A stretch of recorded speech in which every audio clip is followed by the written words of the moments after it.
সব ২৬,০০০ শিক্ষকের এবং অশিক্ষক কর্মীর চাকরি বাতিল করে দেয়। এর বিরুদ্ধে এখন কিছু লোক সুপ্রিম কোর্টে গেছে। আজকে যে যে প্রশ্ন সুপ্রিম কোর্ট করেছে পশ্চিমবঙ্গ সরকারকে, এই চোর ছেচোর দল এবং তাদের মিথ্যাবাদী মিথ্যাচারী মহিলা নেত্রী মমতা ব্যানার্জির উকিলরা একটা প্রশ্নের উত্তর দিতে পারে। এইমাত্র এখানে বসে থাকা আমাকে সুপ্রিম কোর্টের প্রশ্নগুলো দেখালেন। যে প্রশ্নগুলো তুলে আমি এমনকি এদের সিম্বল ঘাসফুল কেড়ে নেওয়ার কথা বলেছিলাম।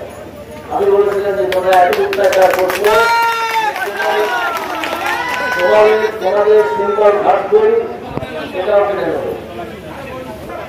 একটা শপথ দিতে হয় এই সিম্বল দেওয়ার সময় ইলেকশন কমিশনের তরফ জায়গা থেকে একটা সিম্বল দিতে হয়, একটা শপথ করতে হয় যে আমরা ভারতের কনস্টিটিউশন মেনে চলব। ভারতের কনস্টিটিউশন বলে যে সৎ এবং সরলভাবে কাজকর্ম করতে হবে, জটিল হওয়া যাবে না। তোমরা জটিল করেছো, ধরা পড়ে গেছো, সুতরাং সেই শপথ তোমরা ভেঙেছো, তোমাদের সিম্বল আনতে হবে।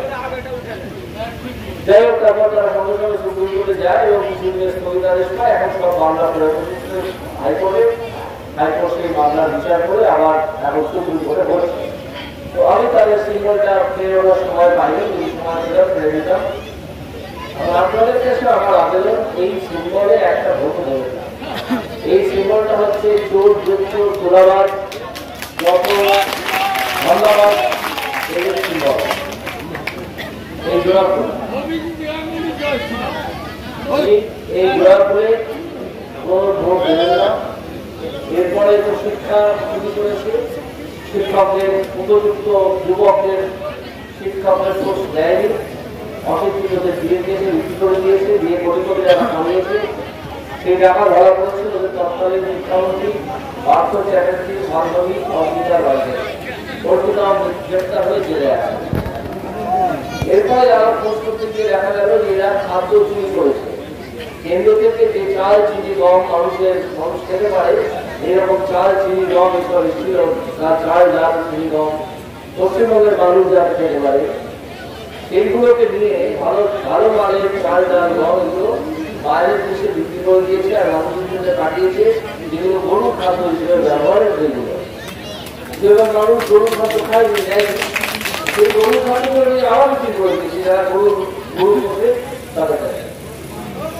এইভাবে এখনো পর্যন্ত হিসেবে দেখা গেছে যে এরা তৃণমূল কংগ্রেসের চোর তোলাবার এগুলো লোকগুলো 10,000 কোটি টাকা, 10,000 কোটি টাকা তারা কামিয়েছে। মানুষ মাথার ঘাম পায়ে ফেলে উপার্জন করে, কিন্তু যখন এই চুরি দালালি করে টাকা কেউ উপার্জন করে তাকে আমরা উপার্জন বলি না, তাকে আমরা কামানো। এই 10,000 কোটি টাকা কামিয়ে বিদেশে রেখেছে এবং যখন এই খাদ্যমন্ত্রী ধরা পড়ে তাকে যখন এনফোর্সমেন্ট ডাইরেক্টরেট যারা ধরেছে, পশ্চিমবঙ্গের পুলিশ ধরে, পশ্চিমবঙ্গের পুলিশের কাছে অভিযোগ থাকা সত্ত্বেও তারা ধরেনি, এনফোর্সমেন্ট ডাইরেক্টরেট তাকে ধরে এবং ধরে যখন তাকে অন্য একটা জায়গায় নিয়ে যাচ্ছিল, সিঁড়িতে নামিয়ে দিয়ে সিঁড়ি দিয়ে নামিয়ে এনেছে, গেটের সামনে তাকে সাংবাদিকরা প্রশ্ন করেন যে বাবু আপনার নামে এত অভিযোগ, আপনি কি বলবেন? তখন তিনি বলেছিলেন দিদি সব জানে। দিদি হচ্ছে এই শিক্ষাচারী মুখ্যমন্ত্রী মমতা ব্যানার্জি। আগে ফাইনাল হিয়ারিং হোক, তারপর বলবো ফাইনালি কি হয় আজকে দেখি, তারপর বলবো। ইতিমধ্যেই এসএসসি এটা জানিয়ে দিয়েছে যে 19,000-এর তারা যোগ্য। এতদিন কেন এসএসসি জানেনি? সে তো এসএসসি বলতে পারবে কেন যায় না। আমরা শুধুমাত্র আন্দাজ করতে পারি কেন জানাই না, এটাও বলবো কেন জানাই।